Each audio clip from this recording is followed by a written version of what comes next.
Satellite کی زمین کے گرد گردش سیٹلائٹ وہ مصنوعی جسم ہوتا ہے جو زمین یا کسی دوسرے سیارے کے گرد ایک مخصوص مدار میں گردش کرتا ہے۔ یہ سیٹلائٹ مختلف مقاصد کے لیے استعمال ہوتے ہیں، جیسے کہ مواصلات، موسمیات، نیویگیشن اور سائنسی تحقیق۔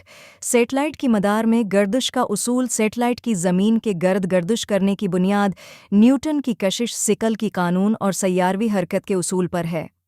جب سیٹلائٹ کو خلا میں لانچ کیا جاتا ہے تو اسے ایک مخصوص رفتار دی جاتی ہے تاکہ وہ زمین کے گرد ایک مستحکم مدار میں حرکت کر سکے۔ سیٹلائٹ کی گردش کا اصول بنیادی طور پر گریویٹیشنل فورس پر مبنی ہے جو کہ زمین کی طرف سے سیٹلائٹ کو کھینچتی ہے، اور میکانیکی رفتار جو کہ سیٹلائٹ کو مدار میں برقرار رکھتی ہے۔ مدار کی اقسام 1 مستوی مدار جیو اسٹیشنری آربٹ۔ یہ مدار زمین کی سطح سے تقریباً 35,786 کلومیٹر کی اونچائی پر ہوتا ہے۔ سیٹلائٹ یہاں پر ایسا مدار اختیار کرتا ہے کہ وہ ہمیشہ ایک ہی جگہ پر رہتا ہے۔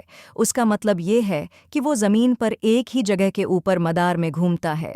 یہ مواصلاتی سیٹلائٹس کے لیے بہت مفید ہوتا ہے۔ 2 مگر مستوی مدار پولر آربٹ۔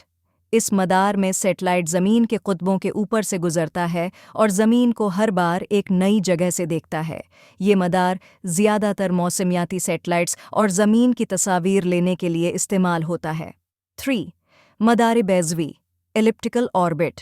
یہ مدار مکمل طور پر دائروی نہیں ہوتا بلکہ اس کی شکل بیضوی ہوتی ہے۔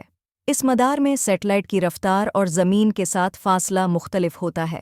سیٹلائٹ کی گردش کی اہمیت مواصلات، سیٹلائٹس ٹیلی ویژن، ریڈیو اور انٹرنیٹ سگنلز کی ترسیل کے لیے استعمال ہوتے ہیں۔ موسمیاتی مشاہدات، موسمیاتی سیٹلائٹس موسم کی پیش گوئی اور قدرتی آفات کی نگرانی میں مدد دیتے ہیں۔ نیویگیشن GPS سیٹلائٹس ہماری لوکیشن ٹریک کرنے اور نیویگیشن کے لیے اہم ہیں۔ سائنسی تحقیق سیٹلائٹس خلا کی تحقیق